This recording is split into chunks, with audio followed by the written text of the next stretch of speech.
After long hours of Reddit research and TikTok deep dives, I have here 3 of the scariest SpongeBob SquarePants fan theories. This information was not easy to get, and the most insane stories were saved for last. With that in mind, please wait to the end, and make sure to drop a like on this video. Enjoy. Jellyfish Fields. SpongeBob's favorite place in the entire ocean. It looks peaceful, endless green hills, buzzing jellyfish, and SpongeBob running around with his net laughing. But have you ever wondered why the jellyfish act so strange? Why they follow SpongeBob, sting him constantly, and yet never seem to die? There's a theory that Jellyfish Fields isn't just a meadow, it's a graveyard, a place where energy from lost sea life gathers, trapped between life and death. The jellyfish aren't animals, they're souls, glowing, drifting remnants of whatever once lived in the waters near Bikini Bottom. In the episode Jellyfish Jam, SpongeBob brings a jellyfish home, and at night, it acts differently. It plays music, pulses with light, and almost seems alive in a human way. But when the song stops, the room goes dark, and all that energy fades, like the spirit inside it is losing control. Some fans believe the jellyfish are what remain of the ocean's victims, sea creatures mutated, or vaporized by radiation near Bikini Atoll.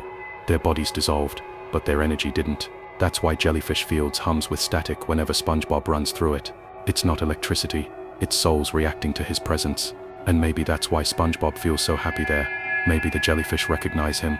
Maybe he's connected to them somehow, a part of the same experiment that created them. In one scene, when SpongeBob gets shocked by a swarm, he glows, just for a second, with the same blue light they have, almost like they're sharing something.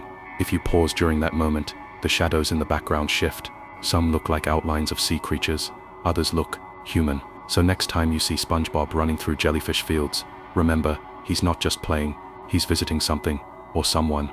And maybe, just maybe, the jellyfish aren't chasing him. Maybe they're trying to bring him back home. SpongeBob's pineapple house always looks cheerful, bright colors, tidy furniture, and that cozy underwater charm. But there's one thing most people don't notice: the strange noises at night, the scratching, the muffled laughs, and the way SpongeBob sometimes looks toward the walls like he's listening. There's a theory that says SpongeBob's house isn't really a house at all, it's alive. In some early drawings from the show's concept art, SpongeBob's home was labeled organic shell model. The idea was that it was grown, not built. And if you think about it, pineapples don't grow underwater. So what is it really? Some fans believe the pineapple is a mutated sea creature, hollowed out but still living, and SpongeBob is living inside it. That would explain the sounds in the walls and why the furniture sometimes moves on its own. Even in normal episodes, the inside of the house doesn't stay consistent. Doors change places, rooms appear or disappear. Maybe it's not bad animation. Maybe the house is shifting, breathing. In one lost storyboard description, SpongeBob wakes up to find jelly dripping from the ceiling. He tastes it and says, fresh pineapple juice. But when he looks up, the ceiling pulses. He laughs it off, but his expression flickers, just for a frame, into something terrified. That storyboard was never finished, but animators say it was cut for being too weird. Still, some frames of it supposedly appear in later episodes, hidden in static flashes or background reflections. And if you listen closely during the quiet moments, you can hear faint squishing or whispering behind the walls, like something's crawling just under the surface. Maybe SpongeBob's home isn't just where he lives. Maybe it's what keeps him there, a living thing that doesn't want to let him go. Everyone knows the Chum Bucket as Bikini Bottom's saddest restaurant. Empty, dark, and completely lifeless. But have you ever wondered why no one ever eats there? Why no one even tries to?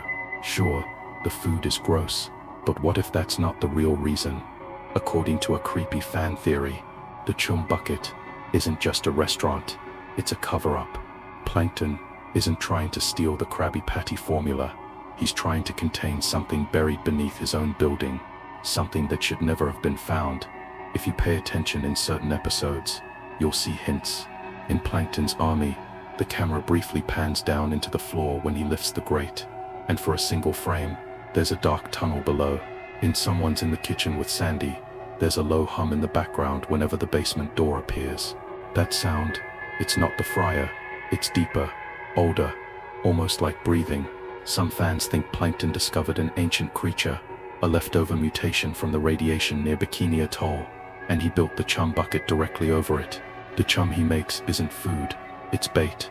The creature feeds on energy, on thought, on sound, which is why the restaurant is always completely silent. It's waiting, listening. Plankton might be the only one who knows the truth. That's why he's so desperate to get the Krabby Patty formula. Not for success, but to find something that can keep the creature calm. Notice how every time he fails, the chum bucket shakes, or the lights flicker red. That's not a coincidence. That's a warning. And Karen, Plankton's computer wife, she's not just an AI, she's a monitor, a containment system. Her calm voice, her constant sarcasm, it's how she distracts him from what's really happening below. If you ever pause an episode, when the chum bucket lights flicker, sometimes you can see a shadow on the floor, long stretched and moving toward the basement door. So maybe the chum bucket isn't a failed restaurant at all. Maybe it's the only thing standing between Bikini Bottom and what's been sleeping beneath it this whole time. Thanks for watching. Like and subscribe.